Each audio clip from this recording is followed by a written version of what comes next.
जय सिया राम। सब सुख लाहे तुम्हारी सरना, तुम रक्षक काहू को डरना।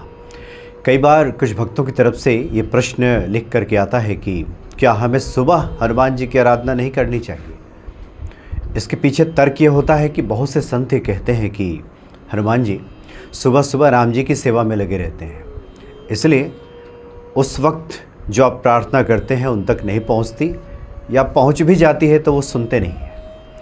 तो क्या हमें सुबह हनुमान जी की पूजा नहीं करनी चाहिए? इसका जो उत्तर है हम आपको देंगे, और साथ ही बाबा नीम करौली जी महाराज का एक प्रसंग है, इस प्रसंग में ही इसका उत्तर छुपा हुआ है। बाबा जी ने अपने लीला के माध्यम से बताया है कि क्या ऐसा हो सकता है कि हनुमान जी जिस वक्त राम जी की सेवा में लगे हों उसके बाद भक्तों की ना सुने, और हनुमान जी राम जी की सेवा से मुक्त कब होते हैं? राम काज लगी तव अवतारा, सुनत ही भयउ पर्वताकारा। हनुमान जी का तो अवतार ही राम जी के कार्य के लिए हुआ है, इसलिए हनुमान जी के कार्यों से कभी वो मुक्त तो होते ही नहीं हैं। साथ ही गोस्वामी जी ने लिखा है कि यत्र यत्र रघुनाथ कीर्तनम तत्र तत्र कृतमस्तकांजलिम वाष्पवारी परिपूर्णम लोचनम मारुति नमत राक्षसांतकम। यानी कि जहाँ जहाँ भी राम जी की कथा होती है वहाँ वहाँ हनुमान जी अश्रुपूरित नेत्रों से बैठ करके कथा सुनते हैं, हाथ जोड़ करके वहाँ बैठ जाते हैं। जहाँ जहाँ राम कथा होती है, एक जगह नहीं, अगर 1000 जगह राम कथा हो तो हज़ारों जगह श्री हनुमान जी महाराज उपस्थित हो जाते हैं। तो ऐसे में ये कैसे संभव है कि हनुमान जी राम जी के जब कार्य में लगे हों उसके बाद वो भक्तों की ना सुने? क्योंकि हनुमान जी में ये सामर्थ्य है, ये क्षमता है। गोस्वामी जी ने स्वयं लिखा है कि वो हर जगह उपस्थित हो सकते हैं, एक बार में कई कई जगह उपस्थित हो सकते हैं, एक बार में कई कई कार्यों का संपादन कर सकते हैं, एक बार में कई कई कार्य निपटा सकते हैं। राम जी की सेवा से तो कहीं मुक्त तो होते ही नहीं है, इसलिए उनका अवतार ही हुआ है। और जो लोग भक्त हैं हनुमान जी के, उनकी सुनते भी हैं। बाबा नीम करौली जी महाराज से एक जुड़ा एक प्रसंग है। 1962 की बात है। 1962 का 9 नवंबर दिन ढल गया था। बाबा उस वक्त कैंची धाम के आश्रम में थे और ठंड पड़नी शुरू हो गई थी। नवंबर के महीने में काफ़ी ठंड पड़नी शुरू हो जाती है वहाँ पे। और वहाँ पे एक ब्रह्मचारी बाबा रहा करते थे। तो ब्रह्मचारी बाबा ठीक आश्रम के सामने बैठ करके सड़क किनारे आग सेक रहे थे।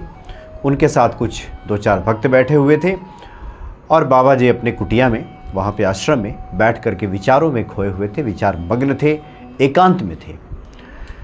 ब्रह्मचारी जी बैठ करके आग सेक रहे थे। तब तक एक कहीं से साधु, बिल्कुल जीर्ण शीर्ण शरीर उस साधु का, हाथ पाँव टेढ़े थे, लंबी जटाएं थी और विचित्र वेशभूषा थी, फटे पुराने कपड़े लपेटे शरीर पर। वो साधु वहाँ पे आ गए और ब्रह्मचारी जी के बगल में बैठ करके आग सेकने लगे। उसके बाद देखा गया कि बाबा जी अपनी कुटिया से, अपने आश्रम से बाहर निकले और बोलते हुए उधर से आए कि तुम आ गए, कब आए? ऐसा कहते हुए बाहर निकले और बाबा भी वहाँ बैठ करके आग सेकने लगे। अब बाबा की लीला यहाँ पे शुरू हुई।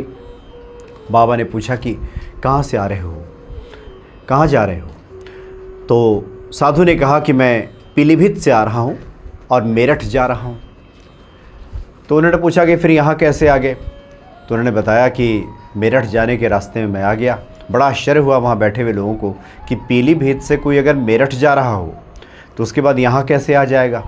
वो कैंची धाम के आश्रम में कैसे पहुँच सकता है? ये तो कोई रास्ता है नहीं। पीलीभीत से कोई मेरठ के लिए चले तो बीच में कैंची धाम आ जाए, ऐसा तो संभव नहीं है। लोगों को ये बात समझ में नहीं आ रही थी। बाबा का दूसरा प्रश्न था उस साधु से कि क्या काम है? तो उन साधु महाराज ने कहा कि लाल बहादुर शास्त्री जी को प्रधानमंत्री बनाना है। तो सब लोगों का आश्चर्य हुआ कि जवाहरलाल नेहरू जी तो अभी हैं, और जवाहरलाल नेहरू जी के रहते हुए लाल बहादुर शास्त्री भला प्रधानमंत्री कैसे बन सकते हैं? बाबा ने फिर प्रश्न किया कि तुलाराम साह की तबीयत अब कैसी है? वो चूँकि अस्पताल में भर्ती थे। तो साधु ने कहा कि तुम सबको बचाते फिरते हो, तुलाराम साह की ज़िंदगी अब समाप्त हो गई, 1 सप्ताह के बाद उनकी मृत्यु हो जाएगी, तुम बेकार सबको बचाते रहते हो। उन साधु ने कहा। बाबा जी के साथ बैठ कर कुछ बातचीत करते रहे, और उसके बाद वो साधु उठे और कहीं वहाँ से चले गए। बाबा जी उस जगह से उठे और अपने कुटिया में जाकर के विराजमान हो गए। इस लीला को लोग समझ नहीं पाए कि आखिर ऐसा क्यों हुआ। और जो साधु ने बातें कही थी कि 1 सप्ताह के बाद तुलाराम शाह की मृत्यु हो जाएगी, ऐसा ही हुआ। लाल बहादुर शास्त्री प्रधानमंत्री बन जाएंगे, जबकि इस तरह कोई इसकी संभावना नहीं थी। जवाहरलाल नेहरू का आकस्मिक निधन हुआ और उसके बाद लाल बहादुर शास्त्री को प्रधानमंत्री बनाया गया। तो ये सारी घटनाएं घटी, तो बाबा ने इसका बाद में रहस्य खोला।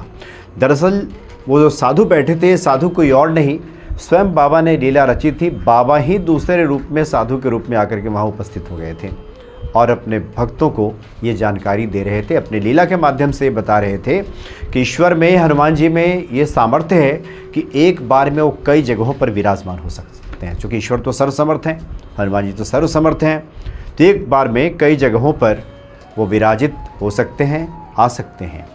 इसलिए जो लोग पूछते हैं कि हम सुबह हनुमान जी की पूजा करें कि ना करें, क्योंकि वो राम जी के काम में लगे रहते हैं, वो निश्चिंत हो जाएं। 24 घंटों में कभी भी आप पूजा करेंगे तो पहली बात तो यह है कि राम जी के काम से कभी छुटकारा नहीं है। हनुमान जी को मुक्त होते ही नहीं है राम जी के काम से और राम जी के ध्यान से।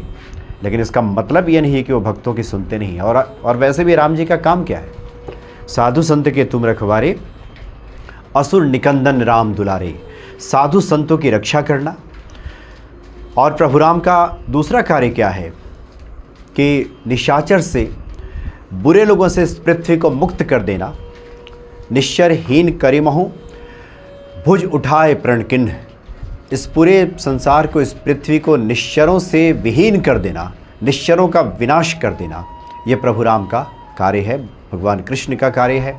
कि जब जब इस धरती पर इस तरह का अत्याचार बढ़ेगा तब तब यहाँ पे भगवान का आगमन होगा। और यही भगवान का कार्य है कि यहाँ पे संत जनों की रक्षा और धर्म की स्थापना, ये राम का कार्य है। और इसी राम के कार्य में हनुमान जी हमेशा लगे रहते हैं। इसी को लोग कहते हैं कि हनुमान जी राम जी की सेवा में लगे हुए हैं, तो ये राम जी की सेवा है।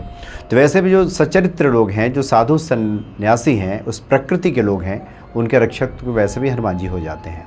इसलिए निश्चिंत रहें, सुबह करें, शाम करें, जब करें हनुमान जी की पूजा, तब पूर्ण फल की प्राप्ति हो जाएगी।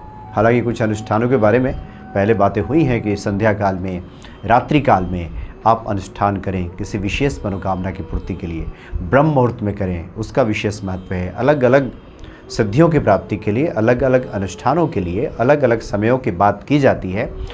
लेकिन इसका मतलब ये नहीं है कि आप हनुमान जी की पूजा इस समय करें और इस समय ना करें। कभी भी करें, जब प्रेम जग जाए, जब प्रेम बढ़ जाए, जब भाव जग जाए, तभी पूजा फलित होनी शुरू हो जाती है। उसके लिए समय और कुछ समय ऐसा कुछ नहीं होता।